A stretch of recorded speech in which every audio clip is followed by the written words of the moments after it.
Une armée de vampires campait aux frontières du royaume de mon père. Les pointes noires de leurs tentes formaient un océan de vagues abruptes qui semblait s'étendre sur des kilomètres avant de se fondre dans l'horizon rouge qu'était le ciel de Rebecca, l'empire des vampires. Le firmament avait cette couleur depuis le jour de ma naissance. La légende disait qu'il avait été maudit par Dis, la déesse des esprits, pour prévenir du mal qui vivait en ces terres, un mal qui avait commencé avec le roi de sang. Malheureusement pour Cordova, le ciel rouge ne suivait pas le mal qui l'abritait. Il n'y avait donc pas eu de mise en garde quand les vampires avaient commencé leur invasion. Ils étaient apparus la veille à l'ouest de la frontière, comme s'ils avaient suivi l'ombre. Depuis, tout était calme et immobile. Leur présence semblait avoir endormi la vie. Même le vent ne soufflait pas. Un malaise se répandit dans ma poitrine, tel un givre glacé, et mon ventre se noua alors que je me tenais entre les arbres, à quelques mètres des premières rangées de tentes.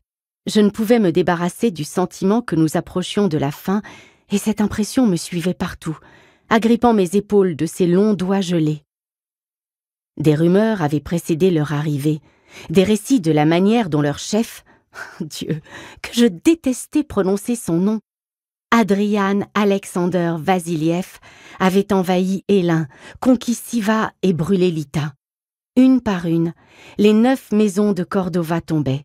À présent, les vampires étaient sur le pas de ma porte, et au lieu d'appeler aux armes, mon père, le roi Henri, avait demandé des pourparlers. Il souhaitait discuter avec le roi de sang. La décision de mon père avait été reçue de diverses façons.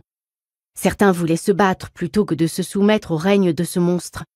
D'autres doutaient et se demandaient si mon père avait troqué la mort au combat contre une mort d'un autre type.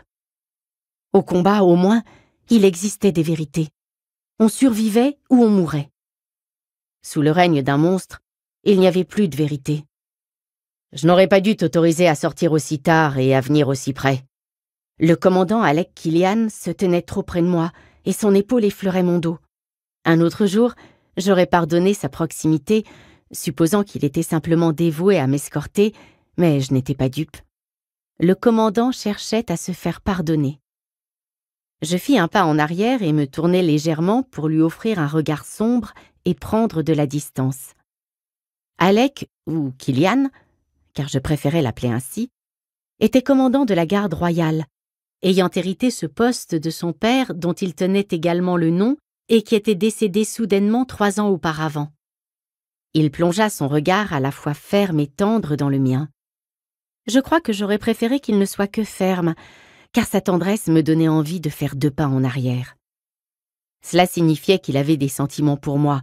Pourtant, l'excitation que j'avais un jour ressentie à l'idée d'attirer son attention s'était désormais évaporée. En apparence, Killian incarnait tout ce que je pensais vouloir chez un homme. Il avait une beauté revêche et un corps sculpté par des heures d'entraînement. Son uniforme était fait d'une tunique bleu marine, d'un pantalon brodé d'or et d'une cape dorée théâtrale et ridicule qui servait à renforcer son grade. Il avait une flopée de cheveux bruns et épais que j'avais passé de trop nombreuses nuits à agripper. Si Killian m'avait réchauffé, je n'avais pas connu avec lui la passion dont je rêvais. En fin de compte, le commandant était un amant médiocre. Le fait que je n'aime pas sa barbe n'aidait pas. Elle était longue et couvrait tout le bas de son visage, rendant indiscernable la forme de sa mâchoire, même si je supposais que celle-ci était puissante comme sa présence. Présence qui commençait à sérieusement m'agacer. « Mon rang dépasse le tien, commandant. Tu n'es pas en mesure de me dire quoi faire. »« C'est vrai, mais ton père te surpasse. » Une nouvelle vague d'irritation me saisit et je grinçai des dents. Quand Killian sentait qu'il n'arrivait pas à me tenir, il aimait me menacer avec l'autorité de mon père. Dire qu'il se demandait pourquoi je ne voulais plus coucher avec lui. Plutôt que de reconnaître ma colère, Killian ricana, satisfait d'avoir touché un point sensible. Il hocha la tête en direction du campement. « On devrait attaquer en plein jour pendant qu'ils dorment. »« Sauf que tu désobéirais aux ordres de mon père qui veut la paix. »